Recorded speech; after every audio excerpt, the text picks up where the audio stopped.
Happy Dr. King Day, and let's reflect a little bit about how baseball can help move us forward. You are Locked On MLB, your daily MLB podcast, part of the Locked On Podcast Network, your team every day.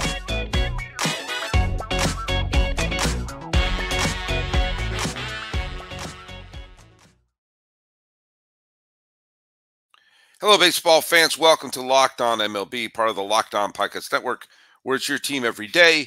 This is the daily podcast. We talk about all of Major League Baseball. I am your host, Paul Francis Sullivan. Please call me Sully. I've been a TV producer, a comedian, a writer, done a lot of different things, but I've been here on the Locked On Podcast Network this is now my 6th season here. And I'm just chomping at the bit to get spring training started and, to get this year going. Because I'm telling you something, I miss baseball. I miss baseball. Something awful, which I know is not grammatically correct, but I don't care. Today's episode is brought to you by Jase Medical.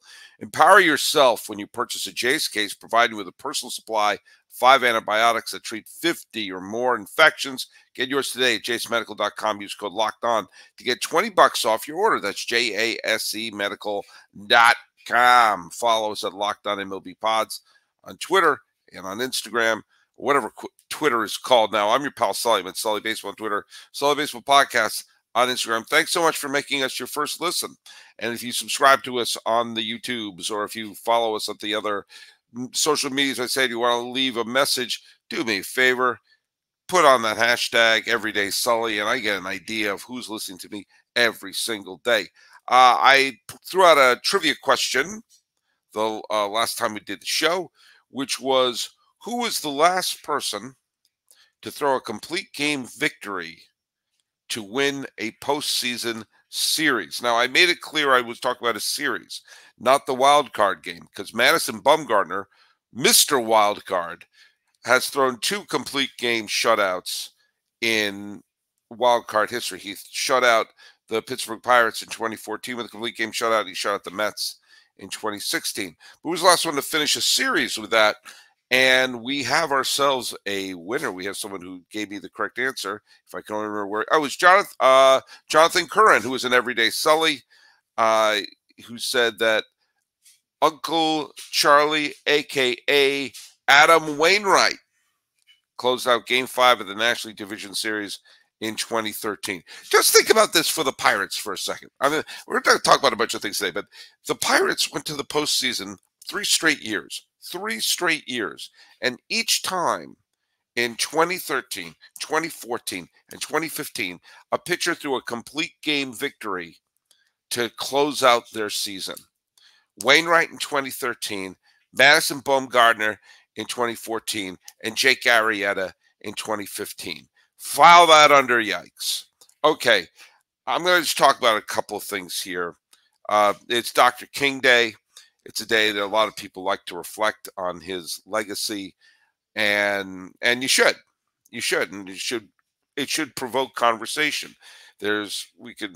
He is revered now, as we remember the "I Have a Dream" speech and his many other speeches. And he, of course, was not necessarily revered in his time. He was a lot of people clearly were not a fan of Dr. King in his lifetime, and he has become, over the years, a very important figure in American history and a very important person in being one of the leading faces of the civil rights movement and change and the turmoil.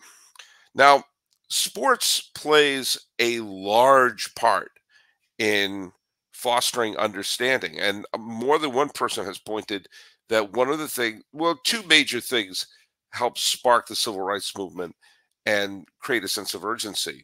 One was World War II. We had just fought a war against fascism, and then some of us took a good long look at ourselves and saying, wait a minute, what are we doing in this country? We fought this overseas, but what are we doing here?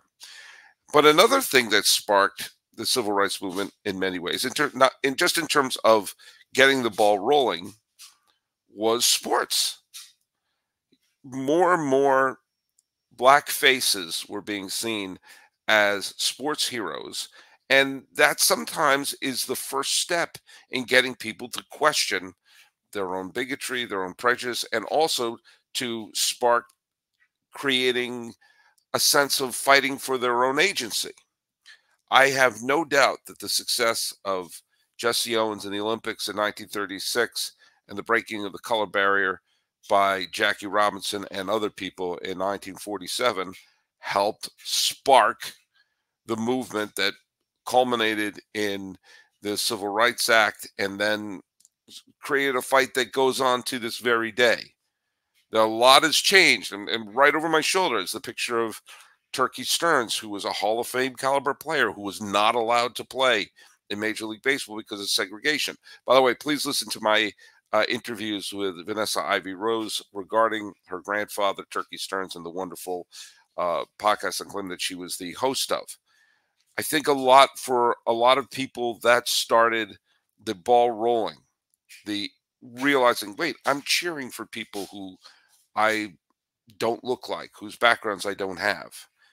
And it isn't just for people of, not just for African Americans, but there were people who were of a Jewish background and fans who realized, wait, I'm rooting for Hank Greenberg, or people who had issues with people who came from other countries and from the Caribbean and from Mexico, et cetera, who found themselves, wait, am I rooting for Luis Aparicio? Am I rooting for Roberto Clemente? And those barriers started to at least loosen because of sports, because sports is a meritocracy, or at least it should be, which I think is one of the great tragedies of segregation. Beyond the social injustice, we didn't see some of the best players play against each other. We didn't see the Babe Ruths and the Lefty Gomez's and the Lou Gehrig's and the Jimmy Foxes and the Lefty Groves and all the people from white organized baseball take on Satchel Paige, Josh Gibson, Bujum Wilson, Ray Dandridge, Turkey Stearns, whomever. You want to see the best players play each other, no matter who they are and no matter what their background is. And sports plays that part. Muhammad Ali opened a lot of people's eyes and made people start to think about all sorts of issues of justice and also the concept of what it means to be a Muslim. Same thing with Kareem Abdul-Jabbar. And we're seeing that cultures have been opening up within baseball. Look at who are the two biggest free agent signings we had this year: Yamamoto and Ohtani, who would not have been signed in Major League Baseball. Not in the distant future. The influx of Japanese players didn't come around until the 1990s. And as recently as 2001, the mentality was, well, you can't be a position player from Japan and make it in America. How's that been working out for us? It's a meritocracy, as it should be. And some of the issues that we have in our world, some of the issues of strife and intolerance, and also, for the lack of a better word, the friction that we have in our countries and certainly in our culture can be loosened, I believe, the bigger the array of players we have on our fields. I would love it if we have more Muslim representation in baseball. That is the best. If there is someone out there from with a Muslim background, or from an Arab country, from Africa or a Middle Eastern country, or at least has that as their background and has that as their culture, and they happen to throw a curveball as good as Barry Zito, or they happen to throw a 110-mile-an-hour fastball, or they can hit the ball over the wall, or if you have someone who is openly gay or openly Muslim, or whatever. So whatever group is feeling some sort of tension in this country, to be able to perform on the field. I mean, the only real player of Arab, or of not of Arab descent, but only Muslim player that I've been able to really look up and really fine. And there may have been a couple others I may have missed. It was Sam Khalifa, who was a Pirates shortstop, who was an Egyptian American, played briefly for the Pirates in the mid 80s, but he retired from baseball after his dad was murdered, and he took care of his family. But this is part of it. And this is part of Dr. King's legacy, is to create a meritocracy, to create a place where, I mean, he spoke about in his I Have a Dream speech, but to have it on the field. I want the best players, no matter who they are, no matter who they worship, no matter what their background is, no matter who or how they love, to be on the field. If what's keeping the Red Sox from winning a pennant is someone from a totally different background from me on all levels, I don't care. I just want to see them on the field. I want to see the best players on the field. And for people who want to criticize this group or that group, or have thoughts about this group or that group, and we all have bigotry in them in one way, shape, or another, in all different levels. I know I'm sure if I examine my character closely, I'll find them in me. But they all can level out a little more if the player you're cheering may be part of a group that you're not part of, maybe part of a group that makes you uncomfortable. But maybe, just maybe, cheering that person on will be the first step to tolerance. Notice I didn't say love or assimilation. Let's just start by tolerating. That's step one. And that's step one by going out there and getting the best players and don't care where they're from. That's a big part. And if baseball can pull that off, then do you know what? We're moving forward. Hey, who are we talking about today? Let's talk a little bit to our friends at FanDuel. Now, look at it is. Oh, there's my first look at of the day. Apparently, we are in the middle of the NFL playoffs. And for the first time since Sparky Anderson was the manager of the Detroit Tigers, the Detroit Lions have won a damn playoff game. Maybe, just maybe, they'll go far. I hope some of you put some money on the I almost said the Tigers, on the Lions, because the best place to do that would be FanDuel, America's #1 sportsbook. Right now, new customers get $150 in bonus bets guaranteed when you place a $5 bet. That's $150 in bonus bets, win or lose. The app is so easy to use, and there's so many different ways to bet, like same-day parlays, and you can find bets in the new Explore tab, or you can make a parlay in the Parlay Hub. Parlays, French for speak. That's the best way to find popular parlays. I've never said parlay this much in my life.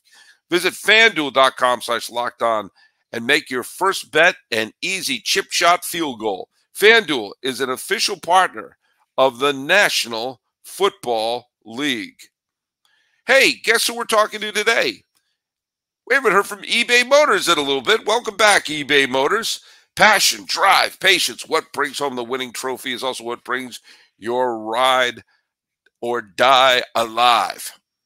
eBay Motors has everything you need to maintain your vehicle and level it up to peak performance, from superchargers, roof racks, exhaust kits, LED headlights, and more. Whether you're into speed, power, I'm more into power, or style, I'm certainly into style, look at me. eBay Motors has you covered with over 122 million parts. For your #1 ride or die, you'll always find exactly what you're looking for. And with eBay Guaranteed Fit, your part is guaranteed to fit your ride every time, or your money back, because with eBay Motors, you're burning rubber, not cash. With all the parts you need at the prices you want, it's easy to turn your car into the MVP and bring home that win. Keep your ride or die alive at ebaymotors.com. Eligible items only, exclusions apply. eBay Guaranteed Fit is only available to U.S. customers. eBay Motors. Vroom, vroom. I'm going to just say two things right off the top. I want you all to know, as we're diving headfirst into 2024, I know that this year is going to be rough. Not in terms of baseball, in terms of the world outside of baseball. We're going to have an election that's going to be rough. There's stuff happening in the world that's really tough. And I have my thoughts. I have my opinions on things happening in the world, but I want you to know that I'm going to work overtime to make Locked On MLB a safe place. I'm not going to throw any political agenda on you. I am going to say we should love and tolerate each other and we should accept each other for our differences. I don't think that's a political statement, but I'm also not going to tell you who to vote for. I'm not going to jump into political conversations or anything like that. There's going to be so much of that going on. It's going to be so loud. And I have a feeling when people ask me, hey, Sully, did you see that presidential debate last night? I'm probably going to say no, because I don't know. I don't know if I can handle it. I don't know if I can handle it. And I know I've got people of all different stripes on the political spectrum who listen to this show. And I want you to know this is a safe place. We're going to talk baseball. Sometimes society slips into baseball, but it's going to be a safe place. That being said, I'm going to address a couple of things that have been asked to me, and I really, really hope this is the only time I'm going to bring up these two topics. They're baseball related. They're bad baseball related in terms of things happening off the field. I've got a bunch of people asking me questions about it, and I decided I'm going to bring them up today, and hopefully you will get my point of view on it. First of all, the Wander Franco situation. There's really not much to talk about. I have a lot of people have written to me either on the Twitterverse or on Instagram or sending me instant messages. Why haven't you brought up Wander Franco? What's there to bring up? I mean, he's being arrested. He's, first of all, you can't have a relationship with an underage girl. It's not a relationship. It's another word that starts with R, which I don't want to bring up on this podcast. And if he's guilty of it, then, lock him up and throw away the key. And baseball, and if he plea bargains out or whatever, baseball doesn't need him. Sports has a big enough problem with, all sorts of sexual assault crimes and everything like that. All sports has that. We don't need you. We don't need you. Let's move forward from that. And so there's not much to talk about. I do think the article that Ken Rosenthal wrote was a little bit tone deaf, where he thought the lesson we should learn from this situation is be careful in signing young players to big 10-year contracts like Tampa Bay did with Wander Franco. I don't think the fact that he was young had anything to do with this. And I don't think that's the issue with a 10-year contract. Issue with a 10-year contract is if someone breaks down early on. I think it's smart for some of these teams to sign a player for a 10-year deal. To say, look, we're going to buy out your prime. You're going to make more money up front. You made less money. You may have made less money later in the contract, but you're guaranteed to make this money. The lesson shouldn't be that you sign someone that they're a predator. Maybe go through the minor leagues in the system and make sure everybody knows. I didn't think we had to teach this. But hey, here are some things that are illegal in case you're wondering. Here are some things that can throw you into jail in case you're wondering. But no, that's not the issue of a 10-year deal. A 10-year deal is if they flame out, if they get hurt, if they need Tommy John. I stand by signing Franco to that 10-year deal was the right move for them to do then. They just didn't have this as part of the equation. For a team like Milwaukee or Tampa Bay, that might be the way to keep their players for a long term. But we'll see what happens. There's really not much more to say about him. More than one person has asked me my thoughts on Trevor Bauer. And I really, really hope this is the only time I talk about this. Trevor Bauer is, look up, I don't want to go through everything. Look up his background. He's had a lot of accusations against him. We have seen he has been someone who is willing to harass people online. We know that some of the charges against him has not come through. We've also seen that he has settled a lot of things out of court, which is always a red flag for me. The Dodgers thought enough to say, F it, get him out of here. And he went to Korea to pitch. And now he wants to come back. And I know there's a couple of people who were wondering should he sign with Atlanta? Should he sign with the team here? I'm going to just say this. Is it worth it? Is it worth it if you're a team? I'm not saying people don't deserve second chances. I'm not saying that he doesn't have the right to work, especially if he's not convicted or this, that, and the other thing. We've seen baseball bring back people who I wish weren't playing in baseball, like Aroldis Chapman and Marcell Ozuna, and when Stephen Wright was pitching for the Red Sox.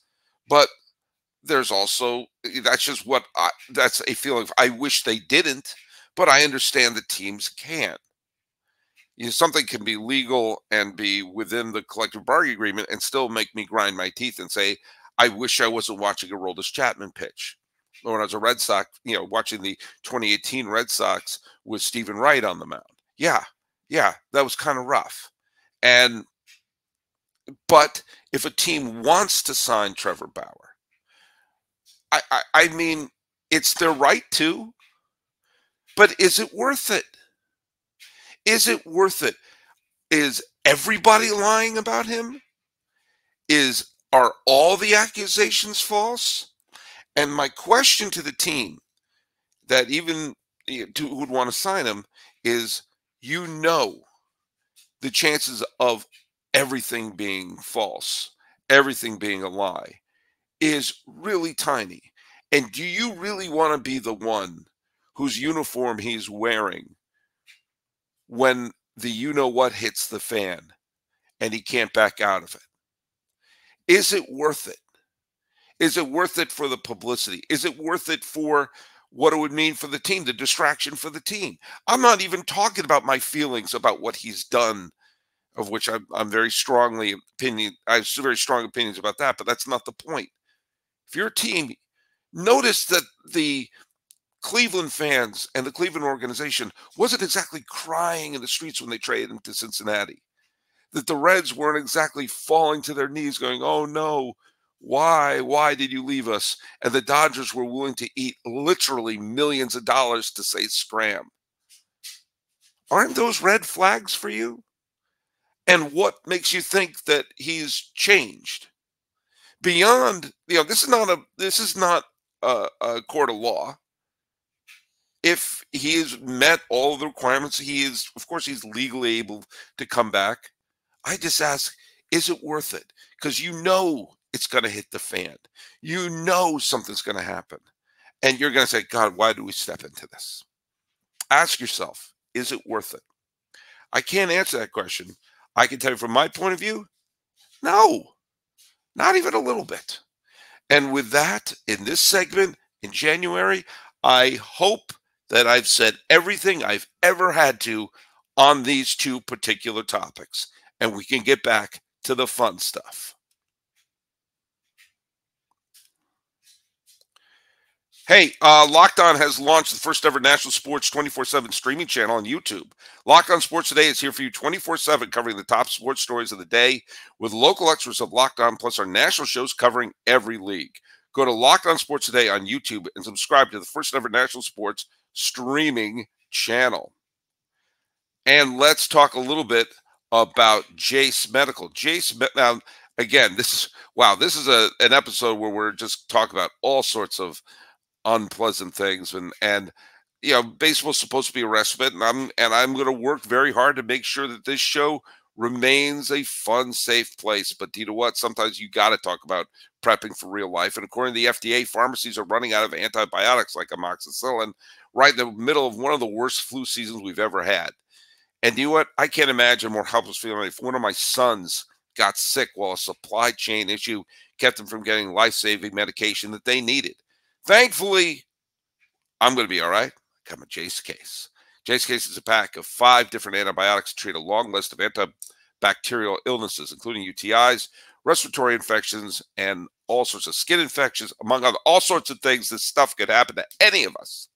So what you need to do is you need to visit jasemedical.com, complete your physician encounter. It'll be reviewed by a board-certified physician, and your medications will be dispensed by a licensed pharmacy at a fraction of the regular cost. It's never been more important to be prepped than today. So what you got to do is you got to go to jasemedical.com and use offer code LOCKEDON to get $20 off of your order. That's jasemedical.com.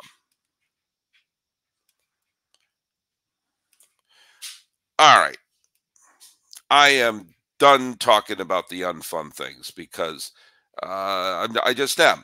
But let's just talk a little bit about who's left, because there's still a bunch of free agents left. Blake Snell apparently got an offer from the New York Yankees. I think that's a really a smart move for them. But according to MLB.com and according to Bob Nightingale, the Blue Jays are kicking the tires on Blake Snell. I, for one, think the Giants should sign him as well. You know, the Giants have been adding pitchers to their team, but I really think adding Snell, who pitched quite well for new Giants manager Bob Melvin last year with the San Diego Padres, I think that would be a really smart move. I think it'd be a brilliant move for the Toronto Blue Jays, even though I think a really good move for the Blue Jays to get a new manager. But what the heck do I know? Snell's still out there. Montgomery is still out there. Baltimore, I keep screaming at you. You have to. If you don't sign either one of those, then I don't know what to tell you. I'm going to have to go, Omar from The Wire on you in Baltimore, because this is just insane. You're a contending team with a minuscule payroll, and there are two quality pitchers out there that you could just plug into your rotation and not touch. You could trade for Dylan Cease and sign Jordan Montgomery and suddenly be the favorite to win the American League East. So some other pitchers who are still out there. Ryu is still out there. Michael Lorenzen is still out there. Alex Wood is still out there. Josh Hader is still out there. I'm kind of surprised that the Texas Rangers have not signed Josh Hader. But what are you going to do? I think that a quality reliever like that in the defending champs would go a long way. Jordan Hicks signed with the Giants. He was a reliever last year, but it sounds like they're going to put him in the rotation. We'll see how that goes off. I believe in Bob Melvin. Now, Matt Chapman is still out there. Cody Bellinger is still out there. I'm nervous about signing Cody Bellinger to a big long-term deal. And JD Martinez is still floating out there, which I find kind of strange. I think he'd be an ideal.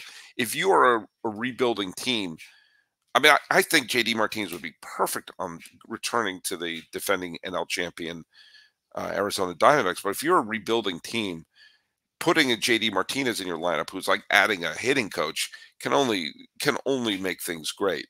And I also, by the way, Jock Peterson is available. He didn't have a great year with San Francisco last year, but he's still available. Jock Peterson is available. Cody Bellinger is available. When there are like two actors who you always confuse. It was like Bill Pullman and Bill Paxton, or what was his name? Dalmut Maroney or Dylan McDermott. It's like, wait, which one is which? I'm always flipping Jock Peterson and Cody Bellinger in my brain. I don't know what to tell you. But spring training is really just about a month away. So I have a feeling that you're going to start to see a little bit of a feeding frenzy happening with these players, which I am all for. But if you are a rebuilding team, and I think you have to use the Eddie Rosario, Jorge Soler mentality that I keep talking about. Put a major leaguer at every position and take your chances. Go out there. Go out. Come on, Pittsburgh. Come on, Baltimore.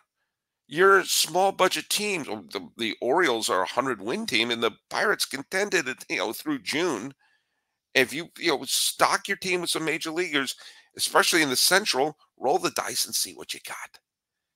So anyway, let's hope today is the last day I'm talking about this unpleasant stuff. But I did feel the need to address it because I've got no shortage of messages about it, and I felt I should bring it up.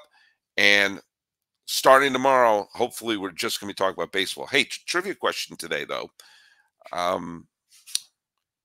What player broke the color line in Boston? Notice how I phrased that. Jackie Robinson broke the color line famously in 1947 and it opened up the floodgates of terrific players. And some teams were late to the party. Some teams were pretty early to the party. But who was the first African-American player in the 20th century to play in Boston? That is my trivia question. Put it at Locked On MLB Pods on Twitter and Instagram, or whatever it's called now. I am your pal Sully. I'm at Sully Baseball on Twitter, Sully Baseball Podcast on Instagram.